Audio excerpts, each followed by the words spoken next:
del Congreso número 24 de esta Facultad de Medicina. A continuación vamos a tener una pequeña charla que va a dar el profesor Manuel Maynar, que viene en representación del Hospital Hospitén, que bueno, yo creo que les va a interesar porque va a ser una charla muy amena. Bueno, buenos días a todos. Gracias por la participación, la invitación y el juntarnos. Me consta que en la evolución que habéis tenido de esta reunión, pues al quitaros la posibilidad de compensar el trabajo y el esfuerzo con ciertos créditos, pues esto se ha reducido. Pero esta no es la importancia. Yo creo que lo más importante es el tópico. Incluso algunas personas han venido de fuera para escuchar, porque estamos hablando de algo, como se verá en el debate, para mí fundamental. Entonces, como para nosotros, como concepto de universidad, y a mí en particular, siempre hemos sido siempre muy sensibles al explicar que la medicina tiene un concepto que solo afecta al 100% del planeta Tierra. Por tanto, todo lo que se haga, y sobre todo a la gente que estáis empezando en este segmento social, es realmente vital. En un proyecto que tenemos nosotros, se llama Educar en Salud, lo hicimos un poco, alguien me explicó, tú para hablar de cosas serias procura hacer que la gente sonría un poco. Entonces este es un proyecto que estamos haciendo concretamente en 2 colegios, por primera vez en España, que consiste en informar a los estudiantes de primero y segundo de bachiller realmente lo que va a ser médico. Con esos tópicos que aún se venden de que, hijo mío, como eres listo, has sacado una nota de corte, métete en medicina, porque tendrás pelas, tendrás prestigio social y seguridad laboral. Eso, honestamente, no es un concepto que se tendría que aplicar para entrar en ciencias de la salud, y menos en medicina, que del grupo es el líder. Entonces, vamos a ver si nos sonreímos un poco a cuenta del ejemplo. Este es el proyecto, es a 3 años. Pero fijaros lo que estamos enseñando, no estamos enseñando apendicitis, otitis, estamos enseñando cosas realmente importantes. Los profesores son gente toda muy cualificada, pues gente que ha sido decano. El que habla de vocación, pues es un señor que lleva 5 años de decano en medicina. El que habla de alimentación, pues nada menos que Luis Serra, que ha convertido en protección social la dieta mediterránea, etcétera, etcétera. Hablamos de economía, hablamos del cuarto espacio, que significa que la mayoría de vosotros vais a pasar de los 100 años. Es decir, todas esas milongas que explican sobre qué os va a pasar, pues os va a pasar algo que casi nadie ha vivido aún y tendréis que tener las cosas muy en cuenta. Como por ejemplo, ya lo dijo el Time, la revista hace muchos años, de que pertenecéis a una generación de 2 o 3 oficios. ¿Cómo vas a ser médicos 50 años si básicamente la mitad de lo que pasa dentro de 50 años aún no se ha descubierto? El segundo año de bachiller, que es el mismo grupo, se ha movido de primero a segundo, enseñamos lo que es la responsabilidad, la comunicación, la gestión, el marketing, lo que es el campus universitario. Todas estas cosas es lo que estamos enseñando, y ahora vamos a sonreírnos para ver o para enfatizar que la forma de entrar en medicina, en mi criterio, no es precisamente hoy día la más útil para mejorar nuestra sanidad. La realidad social es esta. El recorte en salud no afectará la atención directa a la gente, dice la radio, mientras el señor le echa una mano al camillero para llegar a quirófano. Los quirófanos, como veis, tienen la flechita y dice, me va a perdonar el jefe, pero tengo la camilla en la revisión de los 5.000. Y claro, el cliente dice, claramente me hago cargo. ¿Qué va a decir, pobrete, si lo único que quiere es llegar? Y con respecto a vosotros, ¿no? El estudiante de medicina es algo realmente duro. O sea, la mayoría de las especialidades del campus universitario para los 25 años están liberados. Vosotros lo liberaréis para los 30 o algún año más. Por tanto, este señor, pues, espero que no lleguéis a esa edad diciendo, papá, ya soy interno residente, adjunto al servicio de endocrinología. Y dice, cabrón llevas, Luis José. Esto, chicos, toma mucho tiempo, mucho tiempo. La siguiente cosa es la dedicación laboral. Es increíble, llevo 37 guardias de fin de semana el último mes. Y dice la señora, es imposible, imposible sabrás tú lo que es este hospital. Es un auténtico esfuerzo social el llegar a ser un médico competente. Dedicas todo el tiempo siempre a las preocupaciones sanitarias. Por ejemplo, si se encuentra peor el enfermo, no duden en llamarme. Y dice el otro, reacciona Manolo, te he preguntado que si vienes a comer, si se encuentra, dice, nah, está rayado. Es que es así, es que tus problemas te los llevas contigo si realmente juegas a médico. Y este es el chiste. Hacemos medicina por ser médicos, hacemos medicina por un entorno social. Y eso sí que encarece la medicina. Los MIR, por ejemplo, y la economía. esto que nos dicen que vamos a ganar mucho, ¿verdad? Dice el chaval, estoy gafado, otro año que no me dan el Nobel de Economía. Pero si tú eres médico, residente y con 800 euros al mes, no digas que no me lo merezco. La forma de educar aún es tremenda, aún nos formamos usando el cuerpo humano como motivo de enseñanza. Cuando existen simulaciones, estamos en el siglo XXI, conseguimos ir a la Luna simulando el accidente de viaje. Aquí no, aquí seguimos cogiendo al cliente, es tremendo. Corta para acá, para allá. Dice, de porcino del mondongo, ¿qué está pasando en las facultades? Preguntó un tío que parece que estaba pensando, pero la siguiente es muy buena. Calma y serenidad, novato, lo estás haciendo muy bien, ¿qué le vas a decir si llevas ya 2 litros perdidos? Esto que parece un chiste, ya está todo firmado por Forges. Es decir, el mismo Forges transmitió, en sentido de humor, realidades sanitarias que quizá vosotros os tenían que haber explicado hace 3 años o 4. Señores, la sanidad es un hecho muy serio, donde lo primero que se tiene que tener es un proceso humanístico. El que vosotros hayáis sacado la mejor nota de corte de Canarias indica que sois listos, que sois trabajadores, que sois estudiosos, pero no indica nada que podáis ser sanitariamente útiles. Reconocimiento social, lo que decía al principio, le vamos a firmar un contrato de 5 minutos y luego ya veremos, dice el gerente. ¿Y el sistema? Pero ¿cómo no va a estar sobrecargado, señores, si mantenemos unas estructuras sanitarias que en los últimos 50 años la población mundial, no Santa Cruz, no La Laguna, no Zaragoza, hemos pasado de 3.000 millones a 7.000 millones? Esta información la tenéis en Google, no vais a pensar que a mí me lo ha contado. Y seguimos pensando igual, es la misma forma de educar, y somos más del doble en el planeta Tierra. Esto habría que sentarse a escuchar. Y ahí viene, ¿cuántos pacientes tenemos hoy? Y de la otra, 236. Pero eso es imposible, muchacho, a la sanidad pública se viene exclamado. Y claro, el gerente es parte del objetivo de todas estas cosas. Y dice, en un laboratorio, ¿cómo se va a investigar esto de genética? Dice, noticia bomba. Hemos aislado el gen que producen los gerentes hospitalarios. Loado sea el cielo, dice aquel. Y ya para acabar la regla dice, tengo una idea para optimizar el funcionamiento del hospital. Ya, tú y tus ideas maravillosas. Que no, que está genial. Verás, degollamos al gerente, luego desollamos al director y finalmente despeñamos al administrador. ¡Ah, qué bueno, qué bueno! Esto es genial. Esto que parece un chiste son realidades sociales. O sea, aquí hay una persona que es profesor de economía de la otra universidad, que trabajamos juntos en cosas, y yo me empeño siempre en decirle, cuidado, la cátedra número 1 de Economía de la Salud está en el UPGC a nivel nacional. ¿Cómo se va uno a enseñar economía de la salud si desconocemos lo que es la salud? Vosotros sabéis que si tú tienes una empresa como la Volvo, se trabaja todo para que el coche salga perfecto, y actualizado y modernizado y ya conduce solo. En medicina ustedes tienen 100 médicos y ustedes tienen 100 empresas. Y eso es la primera raíz que tendremos que preguntarnos. ¿La sanidad pública es gratis? Nada es gratis. Habrá hechos que socialmente colaboramos en los países occidentales para aquellos que no tienen medios. Eso no tiene discusión, pero las pelas las pone alguien.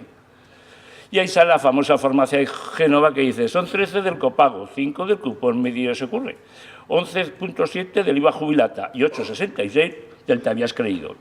Y ella siempre impulsando al varón le dice, dale caña a Luis José.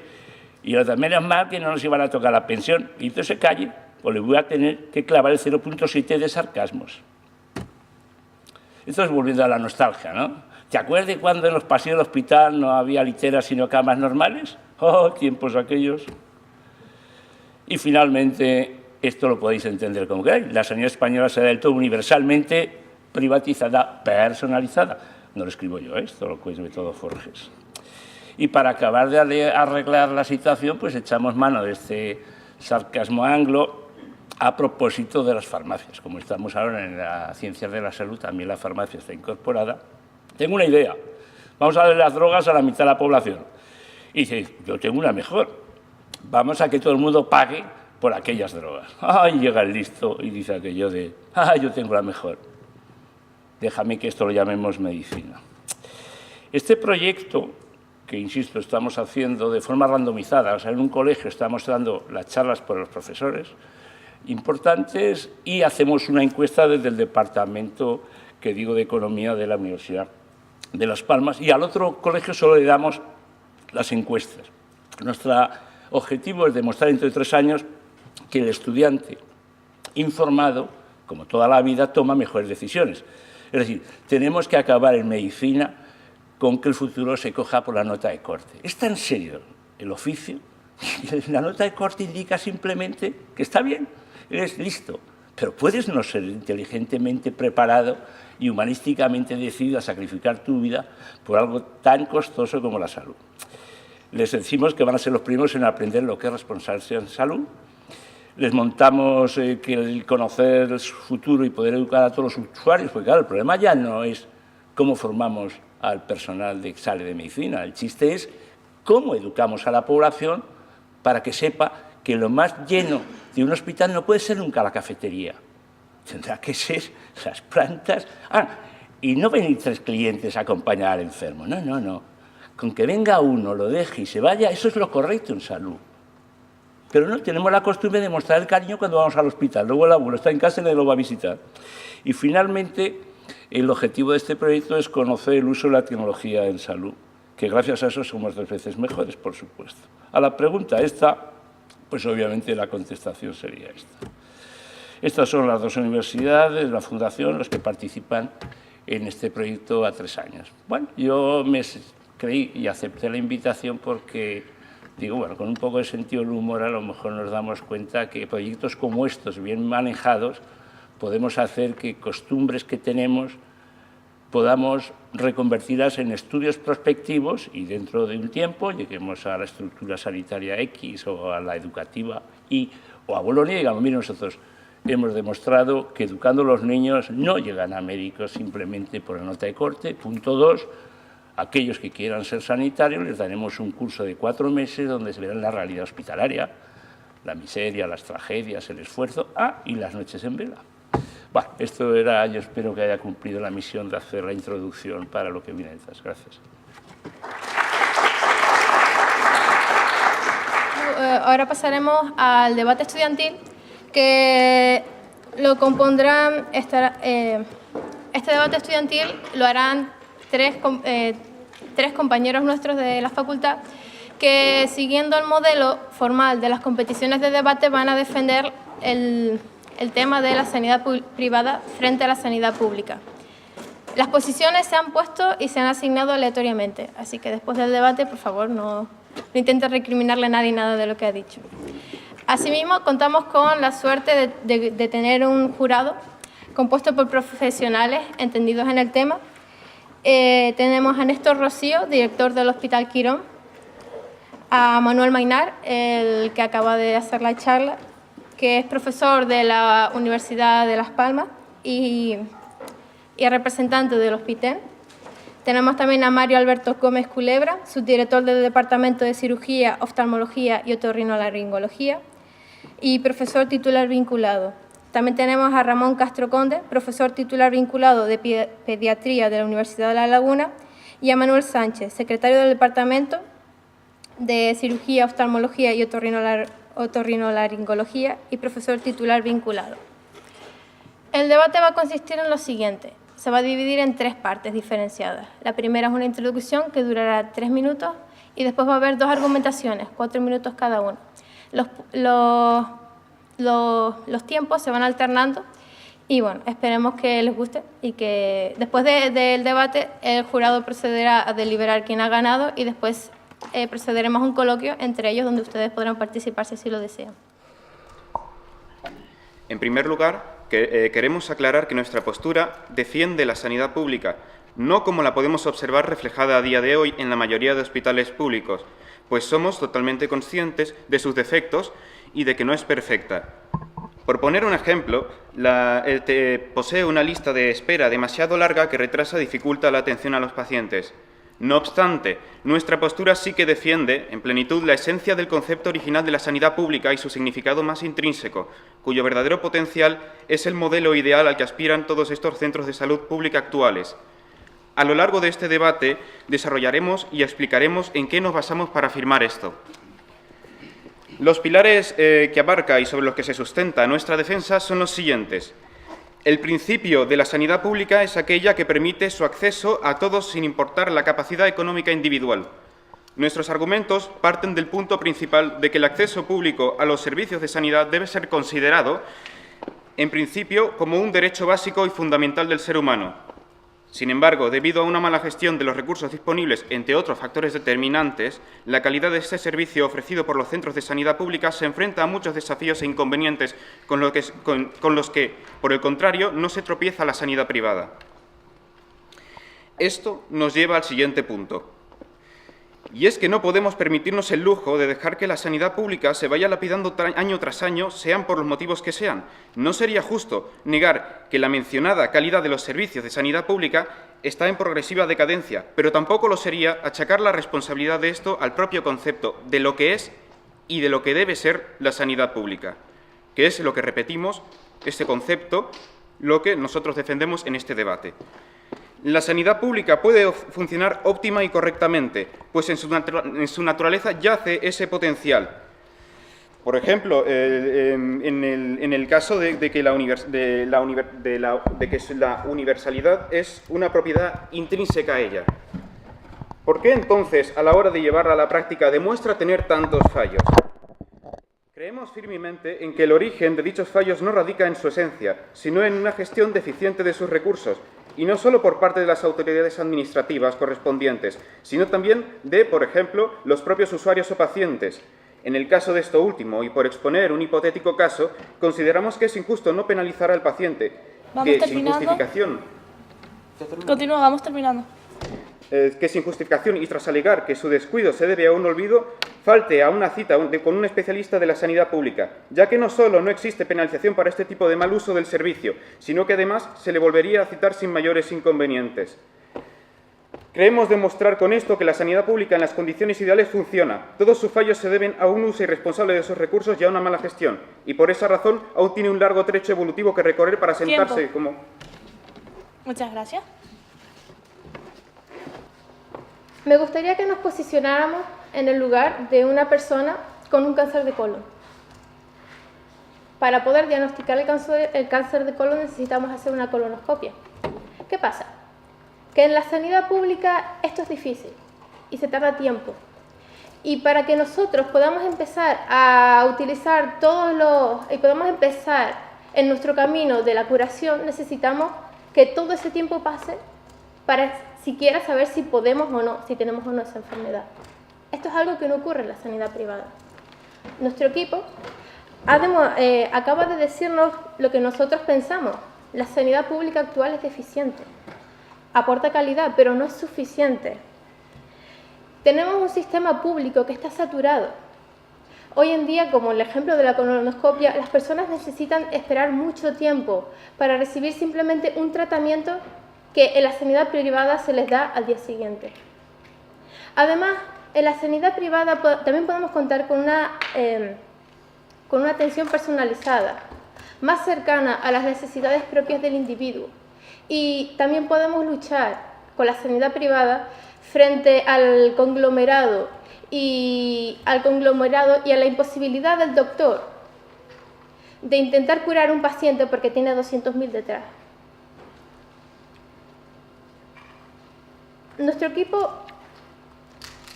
contrario ha hablado muy bien de las deficiencias de la sanidad pública y eso es lo que nosotros venimos a defender en este debate, porque consideramos que la sanidad privada a lo mejor no está a favor del principio de la universalidad, pero sí está a favor del principio de la libertad, el principio de la libertad de poder elegir lo que nosotros queremos que es mejor para nosotros y para nuestra familia. Y me gustaría que pensaran en una cosa. Cuando nuestro hijo tiene problemas con inglés, ¿qué hacemos? Lo apuntamos a clases particulares de inglés, porque consideramos que la privatización de este sector, que ya de por sí es público, va a permitir que el niño tenga mayor rendimiento. Y eso es lo que queremos defender nosotros en nuestra posición, defendiendo la sanidad privada.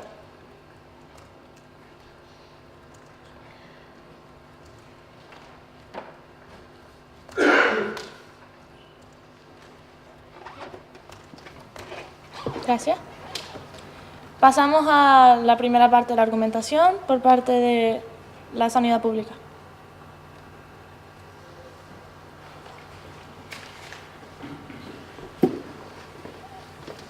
Cuando empieces a hablar, empieza el tiempo.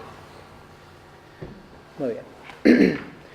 Es evidente que no podemos eludir los problemas asociados al uso indebido de la sanidad pública y eso, como ya dijimos, debería penalizarse.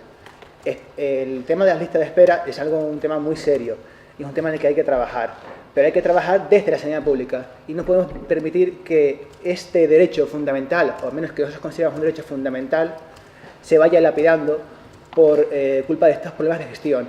Sin embargo, hay una cosa muy importante que hay que tener en cuenta, y es que el sistema privado funciona en base a por así decirlo, a una economía de mercado libre. ¿Qué significa esto y qué problemas podemos sacar de esto? Bien, en primer lugar, es un sistema que se va a fundamentar en la rentabilidad y la oferta y la demanda.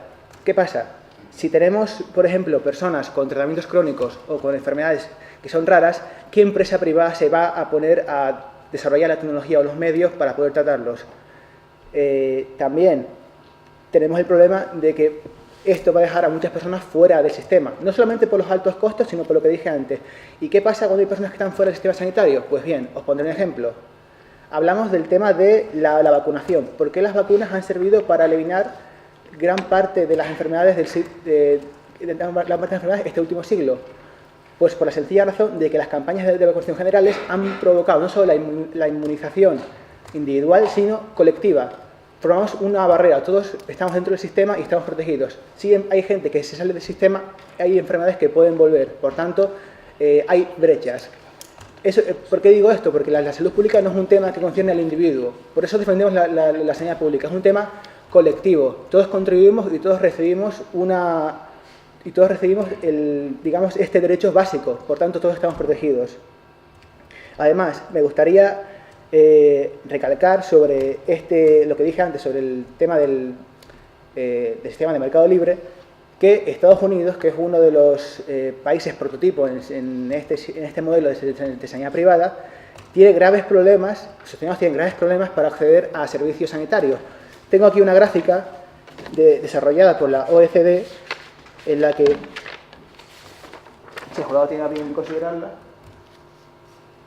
en la que podemos observar cómo, digamos, la población de Estados Unidos tiene problemas a la hora de acceder a los servicios sanitarios. Hay por lo menos una tercera parte de la población que no es capaz de disponer de este servicio. También me gustaría recalcar que la sanidad pública, por el hecho de ser sufragada por los ciudadanos, tiene capacidad para desarrollar una mayor tecnología. De hecho, si nos fijamos en nuestro caso particular en Tenerife, los únicos hospitales de nivel 3 son los hospitales de Universitario y de la Candelaria. Y os pondré un caso particular. Los neonatos de bajo peso, de menos de 600 gramos, necesitan de unas condiciones especiales para poder salir adelante y para poder, digamos, tener una vida, para poder desarrollarse de forma normal, ¿vale? Pues este tipo de servicio, de tecnología, solo está disponible en los hospitales públicos. No hay ningún centro privado que disponga de esto. Por tanto, es absolutamente imprescindible, primero, como dijimos antes, que el control de la sanidad esté bajo Vamos terminando. Que el control de la sanidad dependa del Estado y no de particulares privados, para que así, digamos, todos podamos estar dentro de este sistema y ninguno se quede fuera. Al menos esto es la postura que defendemos y por eso estamos a favor de la sanidad pública. Muchas gracias.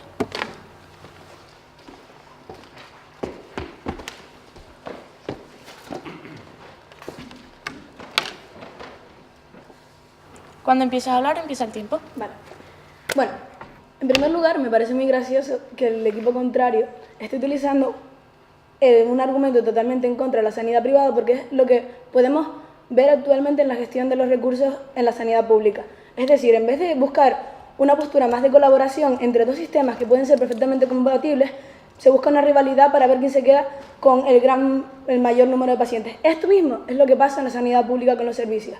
En vez de buscar la mayor efectividad y la mayor colaboración entre los distintos servicios dentro de los hospitales, y a su vez los hospitales con la atención primaria, lo que pasa en la realidad es que hay una competitividad que lo único que hace es empeorar la calidad de la relación médico-paciente, la calidad de los servicios y, en general, la estructura de la sanidad pública en España.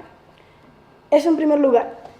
Por el cual nosotros queremos adquirir una postura más de colaboración, porque vemos que la sanidad pública es importante, nadie está diciendo que no, pero es que la sanidad privada sirve sobre todo para agilizar aquellos procesos, como bien dijo Valentina, aquellos procesos en los que la sanidad pública quizás tiene más deficiencias, es decir, tiempos de espera para hacer pruebas clínicas que son de gran bagaje e importancia, cosas que la sanidad pública actualmente no puede dar. ¿Qué lleva, hablando otra vez de la mala distribución de los recursos? Podemos observar que una mala distribución de los recursos hace que, a su vez, haya una saturación de servicio, porque mientras menos médicos haya, más pacientes habrá por médico, por lo cual habrá menos tiempo para cada uno de ellos ser atendido, por lo cual los diagnósticos pueden durar más, pueden ser equivocados, no habrá suficientemente tiempo para poder investigar en cada uno de los casos clínicos que se presenten en una consulta, por ejemplo, la atención primaria, que es la gran puerta de entrada de todos los pacientes que llegan al servicio sanitario, y esto lo que hace es que al final haya una gran deficiencia en lo que es la sanidad pública, que aún así, vuelvo a repetir, es importante, sí, pero la sanidad privada está para ayudar. No queremos competir, no queremos quitar pacientes, queremos agilizar a todos aquellos pacientes que se lo puedan permitir y que puedan permitirse utilizar esas pruebas aparte, con menos tiempo, así, al quitar a más personas a la sanidad privada, hace que la sanidad pública tenga menos saturación. Además, como estaba hablando, el hecho de que cada vez haya menos tiempo para pasar una consulta, para hacer una prueba, que los plazos de atención para que tengas una colonoscopia, una ecografía, una radiografía sean prácticamente casi de 6 meses, así que se nos mueran personas en las camillas de urgencia, que actualmente el servicio de urgencias del HUC es el servicio peor valorado en España, del mundo, de España, vamos a entrar un poco en vereda, que en vez de estar peleándonos uno con otro, vamos a colaborar. ¿Tiene sobresaturación de urgencias? Vamos a derivar a sanidad privada o vamos a crear un compromiso de colaboración mutua. Respecto a la rentabilidad que comentaba antes mi compañero, justamente es lo contrario. Las enfermedades crónicas son mucho más investigadas, en la sanidad privada por X razones, y además tenemos aquí también estadísticas que lo demuestran. Bueno, después se las doy, que no pasa nada. Y es curioso cómo Canarias es uno de las comunidades autónomas, porque nos vamos a adentrar en Canarias, no en Estados Unidos, que vivimos en España, pues es curioso cómo destina el 8% del PIB, y en cambio es uno de las comunidades autónomas. Vale, para eso, ya después lo cuento. Gracias. Muchas gracias. Pasamos al segundo tiempo de argumentación, sanidad pública de nuevo.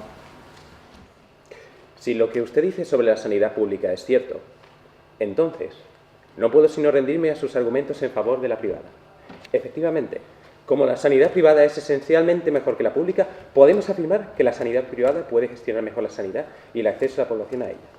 No obstante, los datos reunidos por la Organización para la Cooperación y el Desarrollo Económico muestran que en Estados Unidos, donde la mayor parte de la sanidad es privada, solamente el 27,4% de la población tiene acceso a cobertura sanitaria por un programa público, mientras que en países como Australia o Canadá la cobertura llega al 100% de la población. Pero tal medida puede estar influenciada por otros factores más allá de lo público o lo privado. Sin embargo, un hecho es que la sanidad privada se mueve en base a las fluctuaciones del mercado. En tal caso, se ajustan los precios y costes para que el gasto por paciente sea el mínimo y ofrezca una sanidad eficiente y barata. Pero en Estados Unidos el gasto por paciente aumentó en $7.000 entre 1980 y 2009, mientras que en Noruega, donde se registró el mayor aumento del gasto por paciente en Europa, aumentó en 4.000. Obviando esto, que puede ser que la sanidad privada sea cara, pero que sus resultados sean muy buenos. No obstante, esto no es una regla de 3. Mientras que la tasa de mortalidad infantil ascendía a 3,5 de cada 1.000 nacidos vivos en Noruega, en Estados Unidos era de 6,7 de cada 1.000. O, tal vez, podemos fijarnos en la esperanza de vida, que actualmente en España es de 83,3 años y en Estados Unidos es de 78,84 años. ¿Qué darían ustedes por estar 4 años más con sus hijos? Igualmente, existe la posibilidad de que estos factores, aunque se suelen tomar como marcadores, sean muy influenciables por aspectos como la cultura, así que los dejaremos de lado igualmente. Pero es que incluso dejando esto a un lado, solo el 48% de los pacientes privados en Estados Unidos reciben su consulta el día que la piden o la siguiente, Y resulta que en el territorio de la primera potencia mundial, el 37% de los pacientes abandonan su tratamiento porque les resulta imposible costearlo. Numerosos profesionales trabajan por la mañana en la sanidad pública y por la tarde en la privada. ¿Dónde está la competitividad? ¿Se pelean consigo mismos cuando duermen? En este caso, esto nos lleva a pensar que a lo mejor esta competitividad no existe. Y si miramos el último barómetro social del IDIS, podemos ver que existe una tendencia general a preferir las urgencias públicas a las privadas. Sin embargo, dejemos todo esto a un lado, caballeros. Ante todos estos inconvenientes, yo no puedo sino abandonar mi acercamiento a la sanidad privada. Tengo que decantarme por la pública. No me parece que la hegemonía de este sistema llevara a una mejora sensible en la salud de la población. Sí, ya tenemos claro que la sanidad pública no es perfecta, pero es que la privada tampoco es la panacea. Y ya puestos a atender mal a los pacientes, demos a todos la atención que una persona enferma espera encontrar en el médico. Muchas gracias. Segunda argumentación de sanidad privada. Bueno, Cuando empieces a hablar, comienza el tiempo.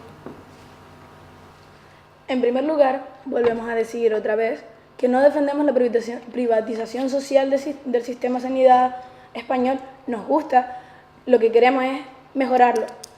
Lo mismo que comentó mi compañera antes.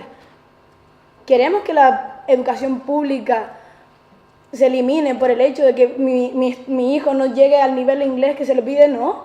Simplemente contratamos una clase particulares de inglés para que se ponga al nivel. Lo mismo queremos con la sanidad pública.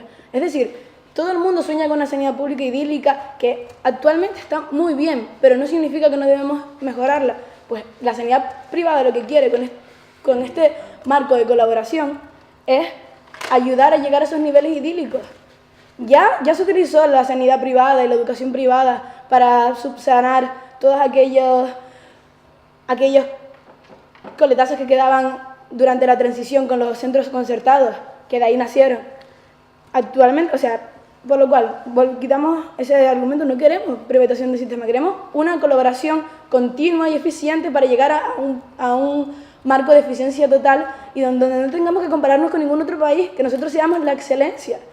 Es que nos resulta gracioso ver como siempre para mirar nuestras propias deficiencias, en vez de comparar o hacer un análisis interno, siempre buscamos compararnos a los de otros países sin tener en cuenta tanto diferencias culturales, de estilo de vida, ambientales. No son estudios reales, es muy difícil hacer una investigación entre países y que los datos sean totalmente verídicos, porque no se toman en cuenta todos estos detalles. Respecto al gasto privado que comentaba, es cierto que en Estados Unidos, voy a comentar un poco el tema otra vez de que no se puede comparar dos países por estos temas. Es cierto que en Estados Unidos hay un gran gasto por parte de los servicios privados, pero es sobre todo debido a la medicina defensiva. Allí, como tiene una privatización total del sistema, los seguros están totalmente haciendo un lobby de presión hacia los médicos para que no les denuncien. Entonces los médicos tienden a hacer un montón de pruebas clínicas sin sentido para mantener contento al paciente. Eso no pasa aquí actualmente, y si pasa, no tiene nada que ver con los niveles que podemos ver en Estados Unidos. Entonces, no es una comparación real. Y podemos decir lo que queramos de que un médico trabaja en la pública y en la privada, pero denegar la existencia de una rivalidad entre ambos es como decir que el cielo está hecho solo de azul. Es lo que quieres tú decir, pero realmente hay miles de espectros que no se ven por detrás. Entonces, puede ser un argumento el hecho de decir hay profesionales que trabajan en los dos y colaboran en los dos, pero no podemos negar la existencia de esta rivalidad. Nosotros abogamos por su eliminación, no por negarla como si no existiera. Y poco más hay que decir. No, pues ya está. Muchas gracias. Por último, pasamos al tiempo de conclusiones. Sanidad pública, tienen 3 minutos.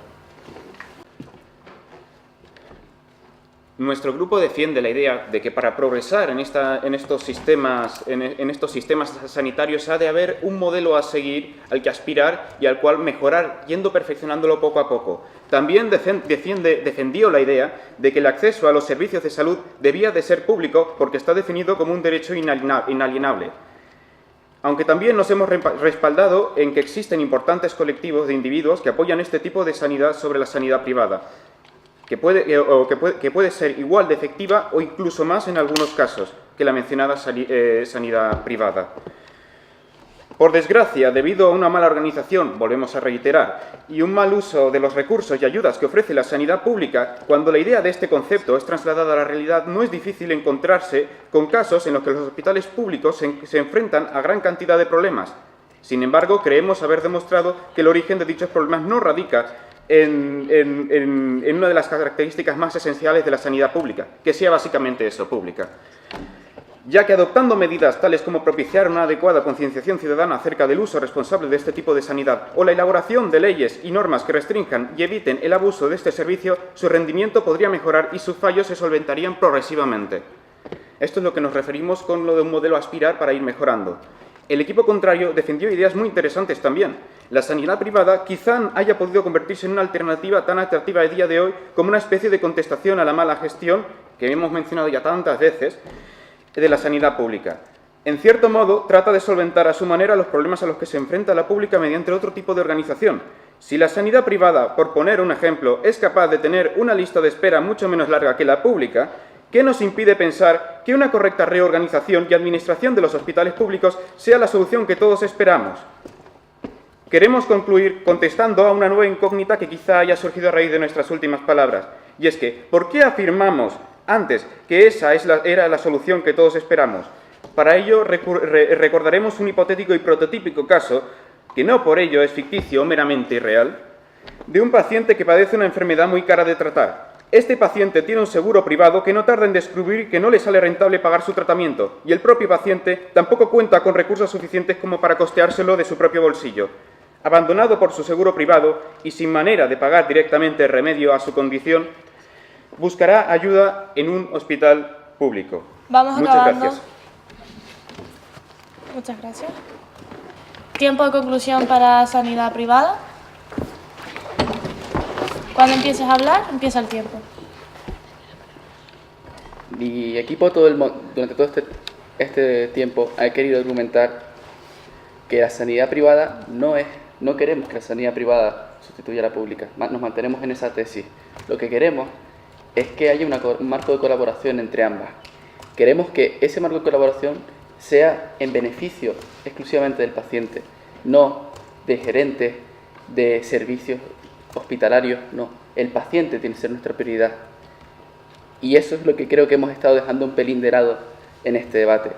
Que al paciente en la sanidad pública en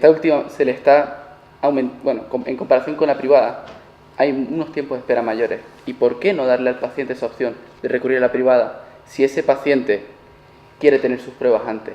Si ese paciente quiere más velocidad, o si ese paciente quiere más tiempo simplemente para hablar con el médico, para que ese médico, para poder contar los problemas al médico, no que el médico tenga que estar como si hablan con cualquier tipo de profesional médico, les dirá que van a estar, que al final tardan más tiempo en escribir los informes del paciente que en hablar con el paciente. Y les dan tan poco tiempo en algunos casos que incluso tienen que estar escribiendo en el ordenador mientras hablan con el paciente. Eso es lo que la sanidad privada quiere solucionar. Una colaboración entre los dos lo que haría es que tanto médicos en la pública como en la privada tuvieran el tiempo necesario para que ese paciente pudiera sentirse bien atendido, para que ese paciente esté satisfecho, para que mejorar la curación de ese paciente y evitar cualquier tipo de fallo médico, que con tiempo y a lo mejor con más tiempo para escuchar a ese paciente se podría resolver.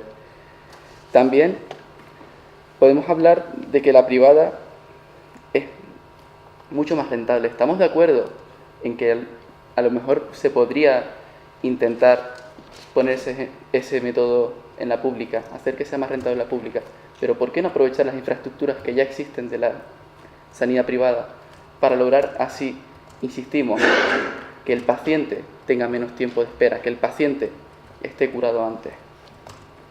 También nos citaremos a la historia. Durante la transición, hablemos de los conciertos, tanto de centros educativos como de hospitales, que sirvieron para aliviar la gran presión a la que se vieron sometidos los sistemas públicos. Ese modelo es el que proponemos que se instaure. no un modelo de competitividad. Esa competición sí que existe. Si no, ¿por qué existirían los seguros privados y por qué alguna gente decide entrar a sanidad pública o sanidad privada? Simplemente, aparte, simplemente contar un caso rápido. ¿Ustedes creen que sería justo que una persona que tiene un aspecto de vida saludable, que tiene una vida sana, pague por la enfermedad de una persona que no se Tiempo. cuida? Simplemente piensen en eso. Muchas gracias.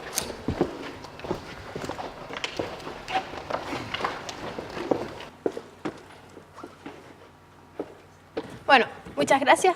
Ahora el jurado procederá a deliberar qué equipo ha sido el ganador y bueno, el ganador recibirá 3 libros. Y bueno, mientras el jurado delibera, me gustaría tener unas palabras con ustedes. A ver, si les ha gustado lo que han visto, que sepan que en la universidad hay un club de debate que se fundó este año. ¿Y por qué se van a apuntar ustedes, estudiantes de medicina, a un club de debate? Bueno, les voy a decir.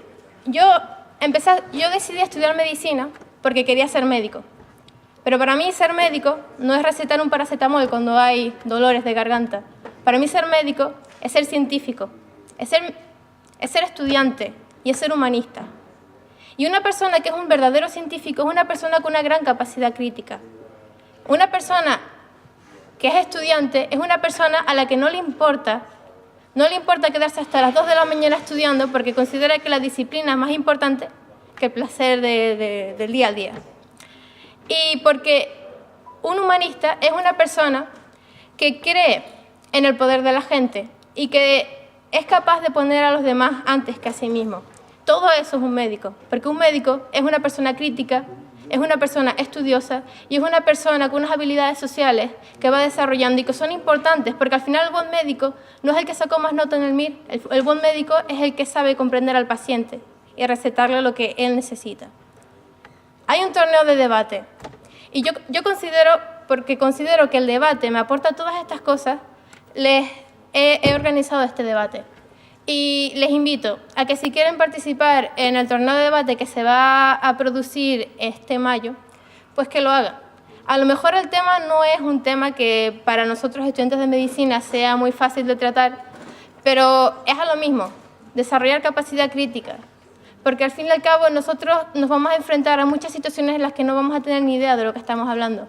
Y vamos a tener que investigar, y vamos a tener que buscar información, y vamos a tener que contrarrestarla. Así que muchas gracias y si se quieren quedar para el coloquio final, pues están invitados todos.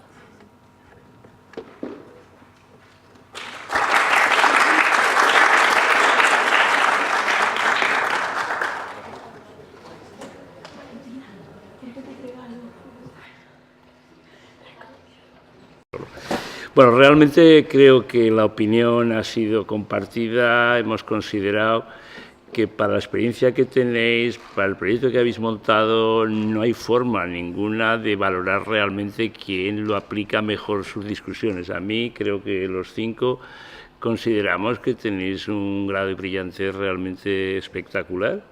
Si yo me gustaría tirar para casa, pues yo insistiría que esto tenemos que continuarlo, tendríamos que reproducirlo, atraer más gentes y hacer un espacio a copiar por la comunidad sanitaria. Es decir, la sanidad tiene un gran problema y vosotros participando así estáis dando pistas para que los que tenemos más experiencia salgamos. Lo que habéis dicho en sí tiene el valor de que tiene la gente que tiene poca experiencia en unos temas, pero creo que todo el mundo ha opinado que lo habéis hecho bien, por tanto hemos considerado que ninguno de los dos superáis al otro y que los dos os lleváis vuestro lote de libros. ¿Y qué es lo que considera el público? ¿Cree que hay una equidad o que hay un ganador? ¿Quieren?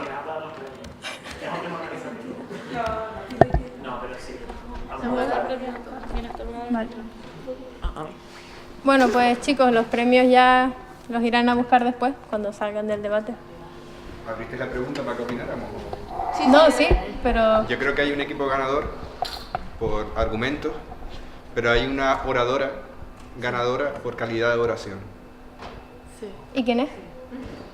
Para mi criterio, además, bueno, soy profesor de la Universidad de Las Palmas de Economía y trabajo con el profesor Maynard también, y este año participé precisamente la liga de debate de la universidad, porque en Las Palmas se hace a nivel de universidad. En Las Palmas se hace a nivel de la universidad y participan todas las facultades, ¿no? Y este año participé como capitán de un equipo. Los equipos allí tienen su capitán que les ayuda en la formación inicial y también en la participación en el debate, ¿no? Para mi criterio, el equipo de la derecha, el que estaba a favor de la sanidad pública, ofreció mejores argumentos, aunque en algún momento leyeron, y eso no es bueno leer, sino el orador, pero los argumentos del equipo a favor de la sanidad pública me parecieron más fuertes. Pero sin embargo me pareció mejor oradora la chica, que no sé cómo es tu nombre. Alex, me pareció muy buena oradora. Esa es mi opinión. Gracias. Bueno chicos, muchas gracias por participar, gracias. Aquí tenéis los 3 lotes de libros que iba a repartir al ganador, pero que igualmente la delegación tiene libros para todos, como los cálices. Así que os damos esto a ustedes, después Valentina y Jorge, voy ahora a la delegación y os doy los que quedan. Y que muchas gracias, espero que sea un precedente para próximos años.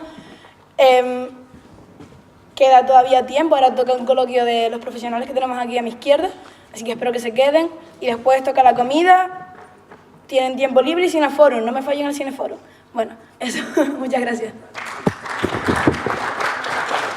Según mis fuentes, ustedes han participado tanto en la sanidad pública como en la sanidad privada.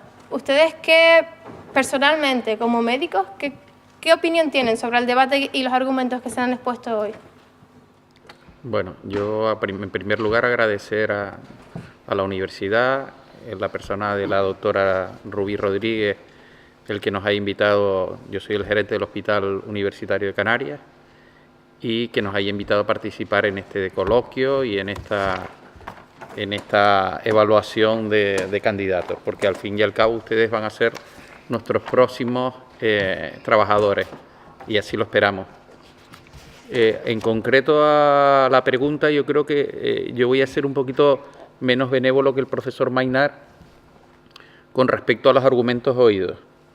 Es decir, a mí me parece que es importante intentarlos acercar yo sé que el nivel en el que están, pero intentarlos acercar, y yo creo que el hecho fundamental es el que ha comentado el compañero del profesor de Economía de Las Palmas, es decir, la mejora del debate para llevar a un debate más profundo está en asesorarse y en tener un capitán de equipo en el que les ayude a ustedes a acercarse a los temas, para que ustedes, desde sus propios posicionamientos y desde las reflexiones, ahonden un poquito más en los temas. Ese es la primera reflexión, porque a los datos a los debates hay que construir los argumentos. Primero partir de unos posicionamientos y construir los argumentos. Y eso creo que es, como la medicina pública, es manifiestamente mejorable. Luego, hay determinadas aseveraciones que se hacen, y que cuando uno hace una aseveración tiene que ser responsable de lo que dice. Entonces nos tenemos que acostumbrar a medir nuestras palabras. Es decir, cuando alguien dice que la medicina pública no es eficiente, cada día es más eficiente, porque cada vez hay menos recursos y hacemos prácticamente lo mismo. La medicina pública en España es muy eficiente. Cuando alguien dice que el servicio de urgencias del Hospital Universitario de Canarias es el peor servicio valorado, no es cierto. En España no es cierto, los servicios en general de urgencias son mal valorados, es cierto, pero no es el peor servicio. Y además, no solo eso, sino que además el jefe de servicio es vocal nacional de la SEME, es un servicio acreditado por una normativa ISO, en calidad, o sea, que de verdad que esas aseveraciones deben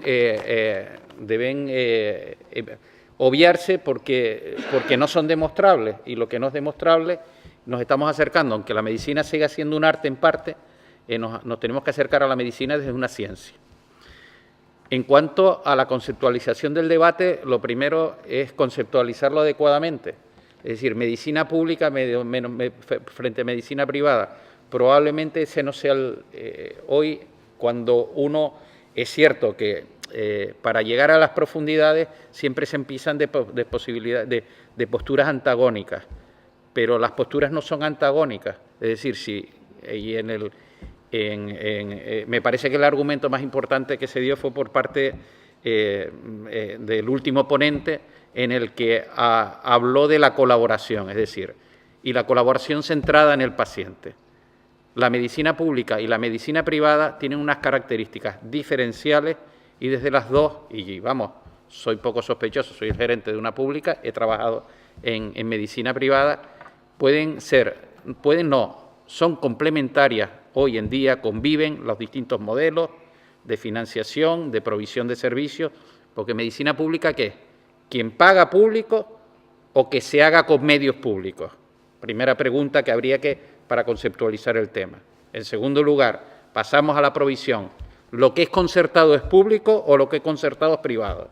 Luego, tercer concepto, tendríamos que ir a la elección libre del médico o mediante aseguramiento, porque el aseguramiento se acerca muchas veces mucho a los defectos de la medicina pública. Es decir, hay muchos temas que probablemente que yo sé que cuando en tan corto espacio de tiempo y con posturas antagónicas es difícil llegar a matices, y cuando se pierden los matices se pierde muchas veces la realidad de lo que ocurre en el día a día. Pero de verdad, tenemos una medicina de la que sentirnos orgullosos, la sanidad pública, también la sanidad privada, en el espacio en el que nos encontramos, y aquí compartimos, y el profesor Maynar es un excelente ejemplo de cómo se puede colaborar desde la medicina privada a la prestación pública, y no es antagónico, y probablemente sí que es cierto que la medicina pública pueda tener una orientación en el marco en el que nos movemos, hacia patologías que consuman más recursos, y en el marco en que nos movemos, aunque el doctor Maynar consume bastantes recursos y se dedica a patologías de alta complejidad, pero en general, y que probablemente a la medicina privada se le puedan comprar, entre comillas, determinados servicios donde puede ser más eficiente incluso que la pública. Y probablemente este sea en el marco en el que nos movemos. Pero no nos olvidemos que la medicina evoluciona y el mayor gasto sanitario y los mayores requerimientos de la medicina evolucionan a la cronicidad. Y las entidades privadas son entidades con ánimo de lucro. Es decir, es como la industria farmacéutica, en general no invierte en aquello que no, y es lícito, eso no estoy hablando de nada ilícito, ni de nada poco ético, pero son entidades con ánimo de lucro. Y la orientación de lo que consume más recursos y del paciente, ahora mismo, la orientación y las necesidades asistenciales van dedicadas, y lo que va a consumir más recursos son orientados hacia la cronicidad. Y nada más que darles las gracias por oírnos. ¿Alguien más que quiera aportar su opinión? Nada, después de lo que ha dicho Eduardo, estoy totalmente de acuerdo con él. Sin embargo, de cara al debate, pues de agradecer que ustedes se lo planteen desde ahora. No sé si habrán tenido un capitán, posiblemente lo habrán tenido, me imagino. Habrán tenido un capitán. No ha habido capitán. ¿Eh? No ha habido capitán esta vez. ¿No ha habido capitán? Pues entonces tiene bastante mérito, tiene bastante mérito. Por supuesto que él, siendo gerente de un hospital y estando en puestos de gestión, pues domina toda la terminología y todos los conciertos que hay. Y desgraciadamente, pues actualmente, como él ha dicho, pues la esperanza de vida ha aumentado y los enfermos de mayor edad, los que son con multipatología y los crónicos son los que están saturando actualmente la medicina pública. Y la privada normalmente eso se los quita de encima, ¿no? No sé qué más decir, pero de todas maneras, si no han tenido capitán, ha estado bastante bien. Muchas gracias. ¿Alguien de la...? Vale, perfecto. Felicitarles por cómo han preparado este tema en este mini congreso. Indudablemente yo pienso que la medicina matriz debe ser la medicina pública porque es la que pagamos todos con nuestros presupuestos. Indudablemente ustedes tienen que saber que todos los modelos que hemos hablado aquí no viven de forma aislada. viven conjuntamente. De los centros públicos se derivan a hospitales concertados. Nuestro personal, cuando por necesidades de que no hay quirófano, mandamos también a nuestro personal o vamos a operar a centros concertados. Existen las aseguradoras también y existe la medicina privada. Todas tienen sus defectos, sus limitaciones, pero indudablemente sí que se puede mejorar. Se puede mejorar el bloqueo de un servicio de urgencia, ya que se ha criticado, por una mala educación sanitaria de los usuarios. Se puede mejorar unas listas de espera faraónicas aplicando unos protocolos y unos criterios racionales de inclusión de lista de espera, y así todo funcionaría un poco mejor. Pero estamos obligados a coexistir en una sociedad libre todos los modelos sanitarios que ya en la rama empresarial o la rama política en su manifestación pública de la sanidad quieran realizar, y debemos aprovechar. Y también termino diciendo que creo que tenemos una sanidad pública que, si bien falla en muchas cosas, un modelo a seguir y a mejorar. Felicitarles también a los dos grupos, lo han hecho muy bien, y puntualizar nada más que dos cosas. En primer lugar, la lista de espera es uno de los temas que más se tratan y de más conflicto y de más publicidad. Hay que tener en cuenta que la lista de espera habitualmente se centra en patología, que como su nombre indica puede esperar. Entonces, basado en eso, la sanidad pública pues tiene los conciertos para derivar aquello y aliviar ese problema que es lo que más salta a la vista.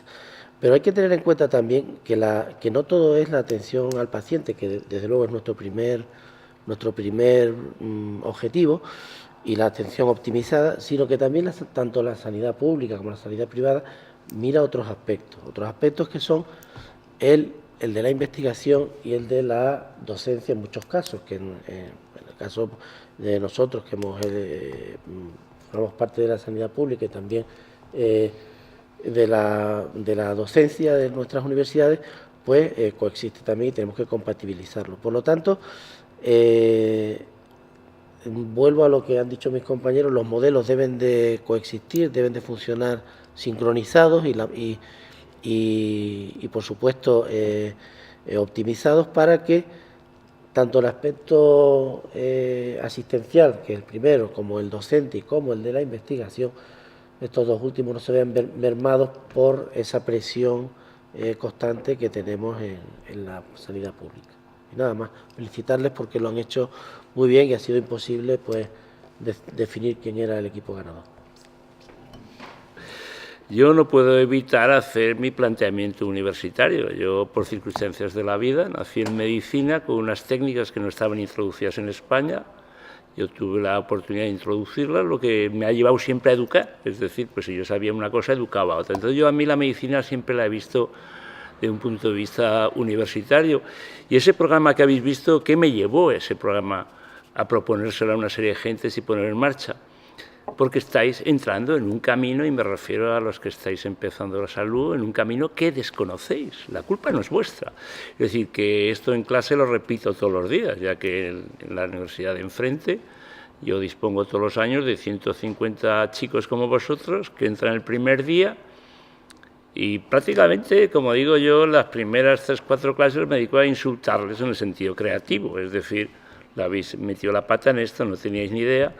Y fíjate, lo que me llevó ya al límite de pelear en todo esto suficiente son varias cosas. A propósito de la reunión vuestra del debate, y sigo diciendo, me parece genial, unos chavales que solos y con poco conocimiento, solo con información social lleváis esto adelante, pero hay que partir de una base. La medicina es única, la gestión es diferente. Está la gestión pública, que tiene sus obligaciones sociales, está la gestión privada, que como alguien ha comentado, es ánimo de lucro. Y finalmente existe algo que a casi nadie nombra, que se llama de beneficencia. Lo cual no significa que sea gratis, significa que nosotros colaboramos en la sociedad para aquellas gentes que tienen derecho a salud, derecho a ser controlados, ahí nosotros ponemos las pegas. Yo creo que esto es importante para vuestra educación. Por eso la medicina es única. Si vosotros distinguís a un médico que os dice que son diferentes, le dice, usted no es médico. Si el señor se comporta por la tarde, si actúa en un sitio de gestión diferente al de la mañana, tampoco es médico. Estas cosas son las que tenéis que aprender vosotros. Y repito, lo que me llevó a mí al límite de la preocupación ha sido, primero, de medicina. Déjame hacer la pregunta al revés. Y hay pocos, pero bueno, podéis levantar la mano. Como sabéis lo que es el MIR, ya veis esa cosa que uno le da un premio de economía por sobrevivir un montón de años simplemente con un sueldo escaso para el autobús. Vale, ¿vosotros creéis que un residente debe liberar las guardias o no? Los que estéis a favor de liberar las guardias cuando seáis residentes después de un día duro, que levanten la mano. ¿O no me he explicado? ¿Sabéis lo que es librar la guardia después de un día de estar de MIR? ¿Sabéis lo que es el MIR? Más o menos sí. Librar las guardias es que estáis todo el día trabajando y al día siguiente por la mañana estáis cansados. Bueno, obviamente hay una gran diferencia entre las dos universidades y esto habla a favor de esta claramente, porque ya lo tiene todo el mundo claro. Yo he vivido de forma exponencial como, y esto lo digo pues para los adultos, el 100% de los 150 que entran primer día de clase, primera asignatura, primera sensación de sus vidas en la carrera del futuro, todos definen que van a librar las guardias. Claro, para una persona como yo, dedicada a la formación y a la educación, es de las cosas más insultantes que se puede decir en un entorno sanitario. ¿Qué viene todo esto? Que yo creo que la obligación primera la tenemos en educar. Contra más educados seréis, posiblemente mejor elegiréis vuestro futuro. Sigo considerando, y yo lo digo ya que está la vicedecana y alguna otra persona en esta casa, igual que en su día hacíamos tecnologías que todo el mundo decía que era imposible y ahora se han cambiado y se hacen esas, formativamente yo haría un planning que cogería todos aquellos que una vez les hemos explicado lo que es salud, cuando decían, pues yo quiero llegar a ser miembro de las ciencias de la salud, concretamente en medicina, les hacemos un programa de 3 meses y los lanzamos realmente en una realidad social. Y ahí llegaremos a demostrar que el médico tenemos que sacarlo de la nota de corte. El médico lo tenemos que adquirir precisamente como dice el gerente. O sea, el problema es la sensación. Es decir, si tú entras en un oficio con la cabeza cambiada y tus objetivos desconocidos, obviamente no hay persona humana que te sepa gestionar la forma correcta de que hagas tu trabajo. Y vosotros habéis entrado todos en estos momentos porque la sociedad os ha dicho que este es un nivel de otro nivel superior. Ignoráis al campus porque una de las cosas que participo mucho con ingenieros y otras especies del campus es, ahí yo tengo una charla que se llama ¿Por qué los ingenieros son invisibles en medicina? Y la puse, es una forma genérica de hablar, porque a mí cuando operamos una gran cirugía de esas mínimamente invasivas, nunca le he encontrado a un enfermo que me ha dicho, oiga doctor, ¿y quién fabricó esto? Ah, no, el genio es el médico. Y esta sociedad se ha acostumbrado a esto, ¿no? A colocar a la medicina aquí arriba al médico. Ya que está el campus, puedes tener 5 oficios, arquitectura, ingeniería, pero tú eres uno más de la familia. Ahora bien, como seas médico, todo el mundo en el entorno social sabe que, ay, fulanito es médico. Es decir, y con esto voy a intentar centraros. Contar conmigo para toda la parte educativa. Para las cosas de gestión, obviamente, hay gente más capacitada que yo, pero contra más eduquemos y contra más vosotros elijáis una carrera, concretamente algo tan humanista, sacrificado y esforzado, con un cambio continuo. No os olvidéis que yo acabé la carrera de la angioplastia, eso de dilatar las arterias, no existía. Es que no existía ni el balón. Y los stents que estáis acostumbrados a oír no existían. Y las cirugías mínimamente invasivas, ese era un término que lo usábamos 3 y claramente éramos criticados porque no éramos cirujanos a lo que se entendía como cirugía. Por tanto, gracias, contar conmigo para educación y yo creo que tenemos que intervenir, y ya que está también Manuel el economista, está la vicedecana, está el gerente. A mí, por mi parte, me gustaría hacer debates de verdad, no es que no ha sido serio, pero me refiero un poco más trabajados y poder ser pioneros en nuestro país de demostrar que cuando educamos correctamente la economía se gestiona mejor y nos cuesta menos. Teniendo en cuenta además que vosotros sois parte, sí, pero es la población, alguien lo ha nombrado también, es decir, yo hice el chiste de por qué la cafetería es lo más lleno, pues porque lo voy a decir, porque se hiciera una encuesta, y no la voy a hacer porque sois pocas mujeres, la mujer sigue considerando que la primera causa de mortalidad es el cáncer de mama, cuando es falso. Es falso. La primera causa de mortalidad en este país en mujeres se llama ictus. ¿Qué ha pasado?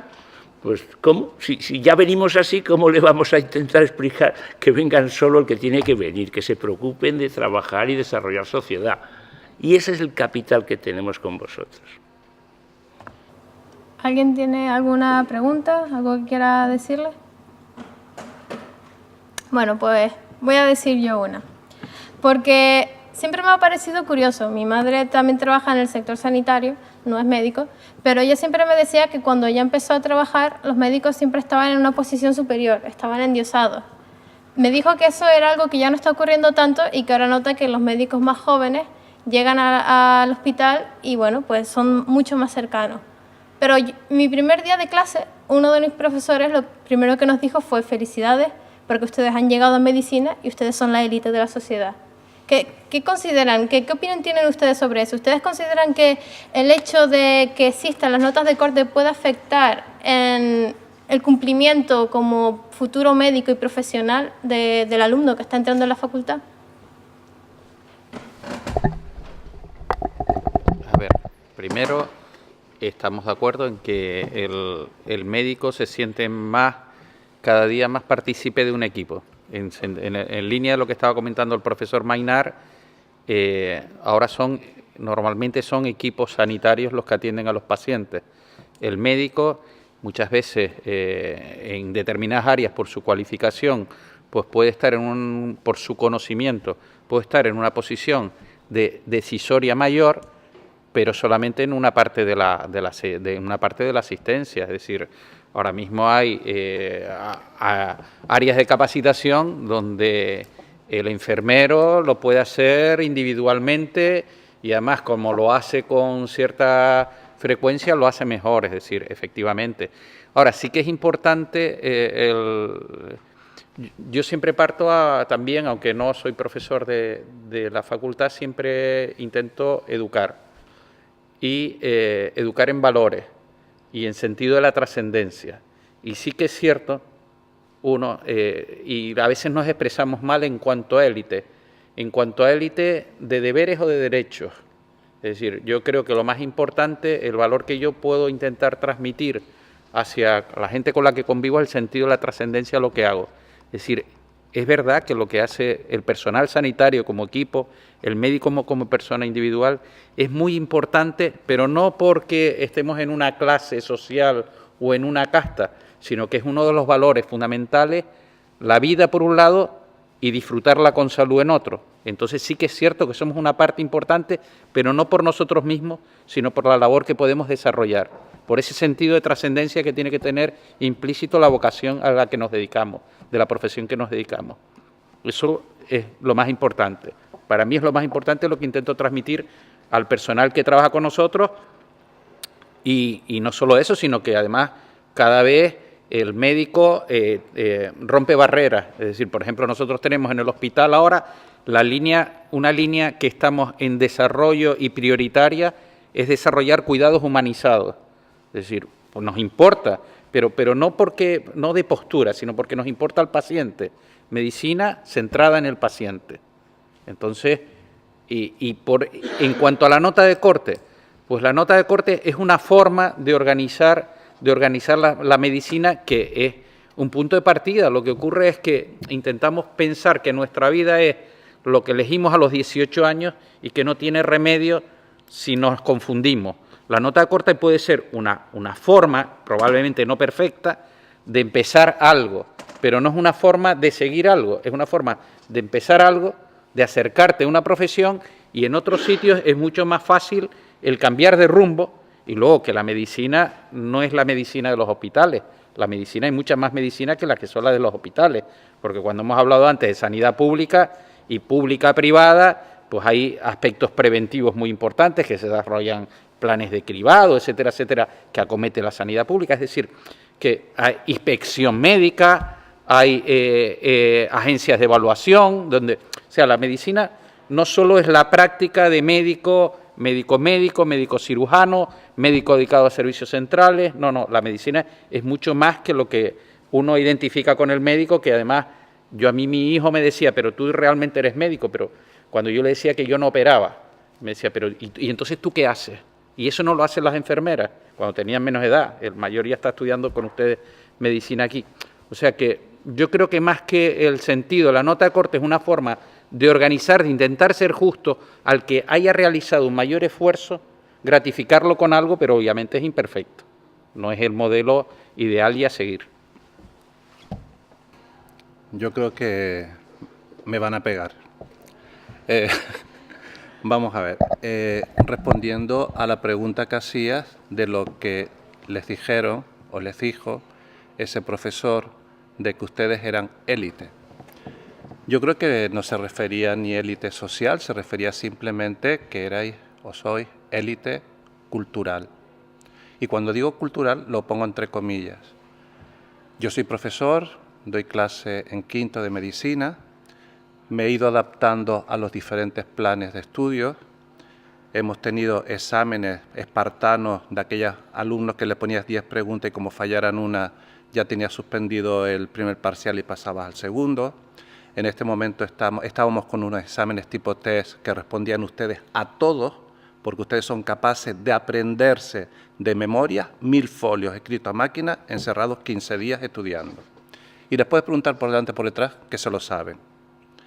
Ahora, con el nuevo plan, vamos a exámenes más razonados, lo que deben ver, lo que deben saber hacer, a formarles sobre esas enfermedades más frecuentes que ustedes van a ver. Y hay una diferencia enorme en ustedes cuando se les hace la pregunta test más difícil a cuando se les hace la pregunta microtema razonado. Se lían un poco. Pero no son ustedes los culpables. Solamente estoy respondiendo que el modelo, lo que decía el gerente, el modelo de selección que tiene que haber uno no es el perfecto. Y yo creo que elegimos estudiantes de medicina inteligentes, pero a mí me gustaría que tuviesen una capacidad de razonamiento mucho mayor. Y elegimos estudiantes de medicina con una memoria prodigiosa. Y ahí está parte de los errores. Entiendo que te dijo el profesor eso, si eres una élite. Evidentemente ser médico, como ha dicho Eduardo, es una gran responsabilidad, sí que lo es. O sea, ser médico es una gran responsabilidad.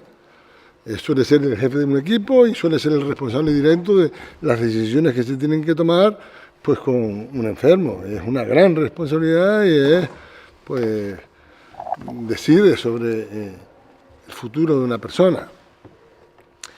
Y no sé, lo otro, la nota de corte, pues yo qué sé, los planes de estudio de cada universidad de la Facultad de Medicina, tiene un número limitado de alumnos a los que puede formar, no puede formar más, debe haber una planificación adecuada, pues en función de las necesidades sociales, y pues es un método que se ha utilizado hasta ahora, pero posiblemente porque para limitar el número de alumnos que acceden a la universidad. Por supuesto que debe haber otros métodos que sean mucho más perfectos que ese, pero yo creo que es en base a eso. Como no existe una formación previa que oriente a un alumno en el bachiller hacia el futuro, pues todo el mundo quiere pertenecer luego a la élite.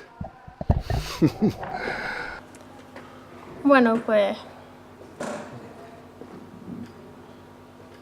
para concluir, y si nadie tiene más preguntas, me gustaría que, por favor, a nosotros, futuros médicos, nos intentaran decir qué ustedes como profesionales han notado que nos falta a nosotros como médicos novatos cuando empezamos a trabajar por primera vez.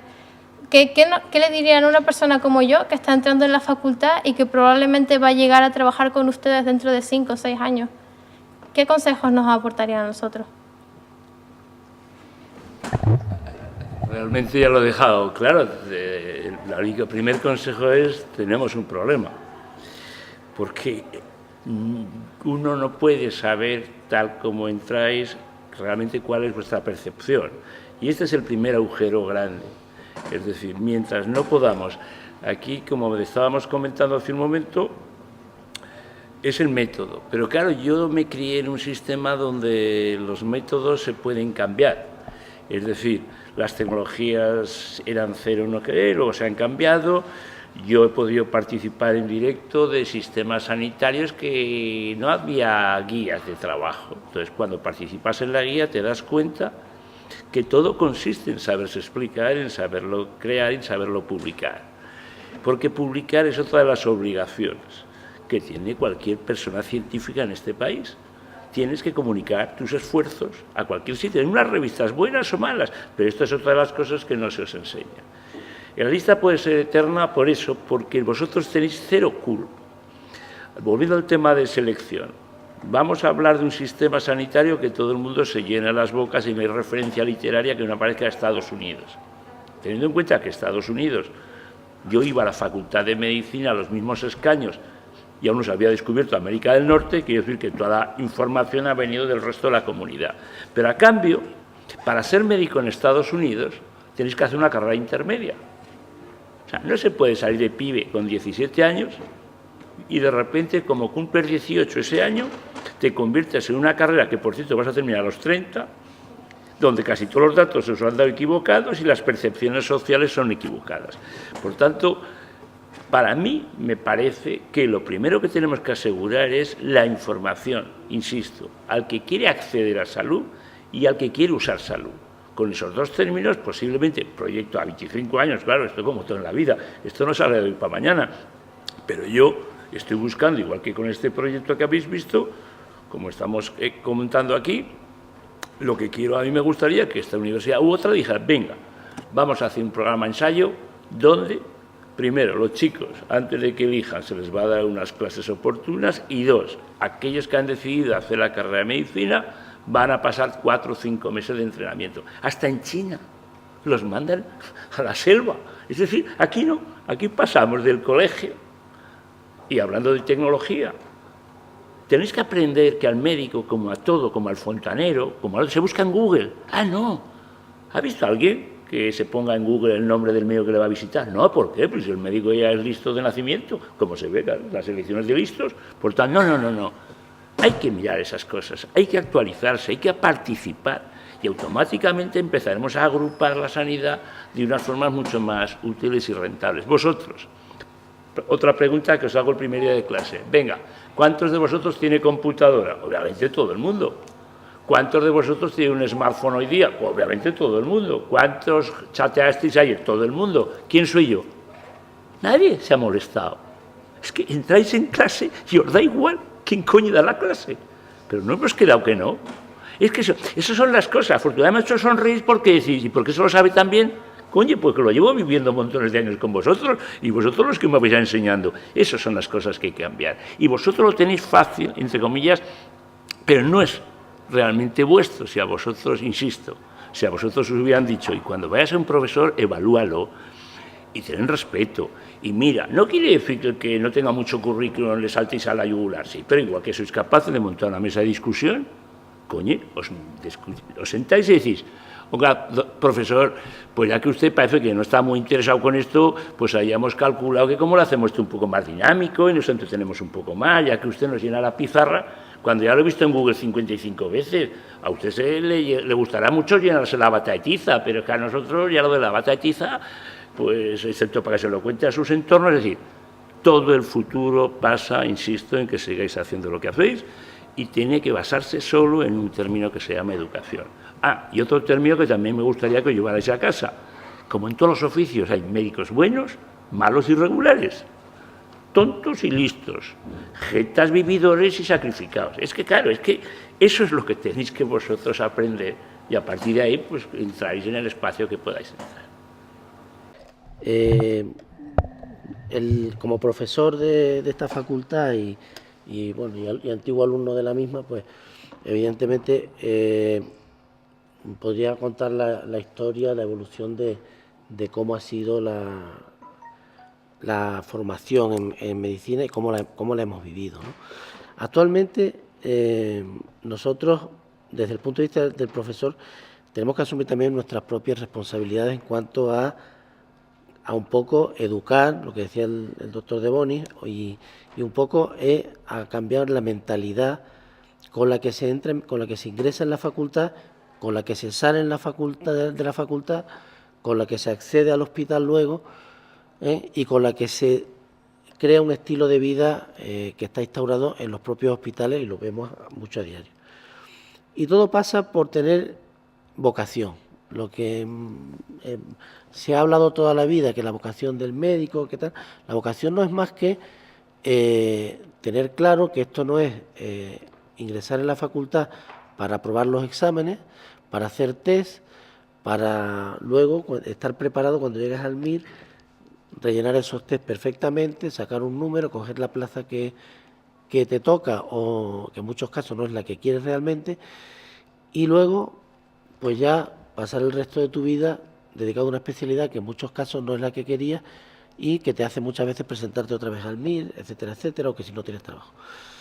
Por lo tanto, realmente, tanto el alumno como el profesor tiene que incidir en lo que es la vocación, es decir, tenéis que ver que estáis empezando una carrera y una vida a la que os vais a dedicar, y que tenéis que formaros para ello, no formaros para aprobar los exámenes, que hoy con los medios que tenéis, con las redes sociales, con la colaboración, que es una cosa buena que se ha instaurado en las facultades, que antes no existía, colaboración, competitividad, están ahora conviviendo bastante bien, pero que fundamentalmente esto tiene que ir en beneficio de lo que es la formación y la vocación del médico. Y nada más. Ese es el consejo que yo os doy.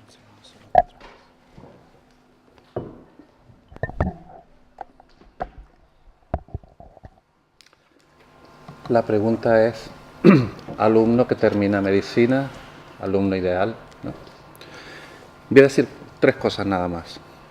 La primera, que es difícil saberlo con 17 años, si eliges la carrera que realmente te apasiona y por qué la eliges. Segundo, vete a clase. Hay profesores buenos, malos, peores, mediocres y excelentes. Vete a clase. Tercero, haz uso de las tutorías, que para eso están. Cuarto, hay determinadas cosas, por ejemplo, yo he metido desde hace tiempo a hacer un pequeño trabajo con revisión bibliográfica. Hay gente que lo hace excelente, que es para llevar un congreso nacional, y hay otros que lo que hacen es cortar y pegar, porque unos sí y otros no. Y quinto, ¿cuántos alumnos hay en la Facultad de Medicina y cuántos estamos en este aula en este momento?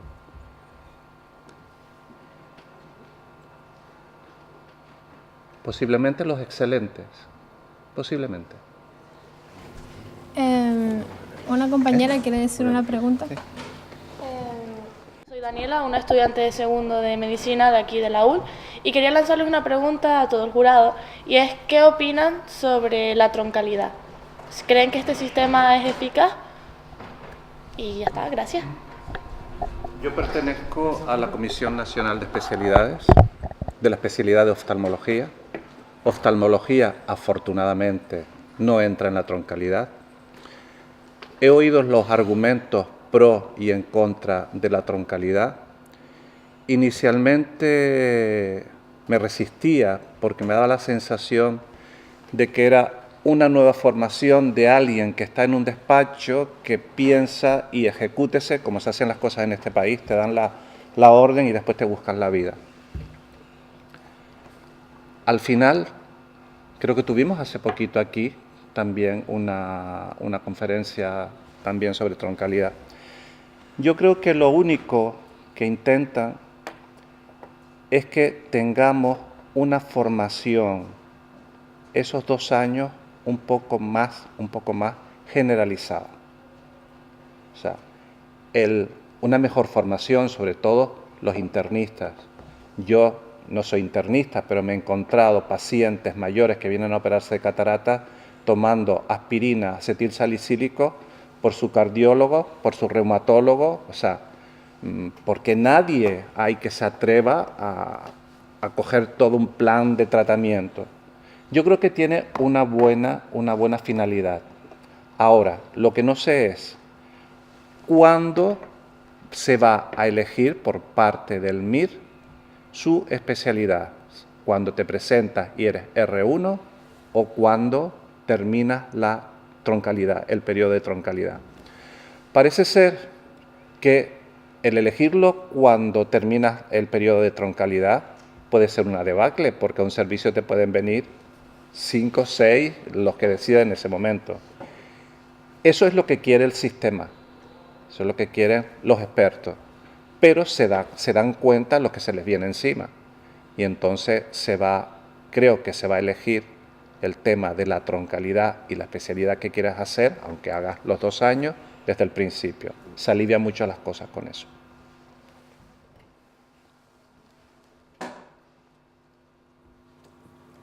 Pues si no hay más preguntas, muchas gracias por asistir a todo el mundo. Ahora hay un coffee break, así que si quieren ir a tomar algo está todo puesto ahí fuera. Muchas gracias al jurado por venir y por prestarse a ocupar su tiempo con esto. Y ya pueden. Muchas gracias a todos.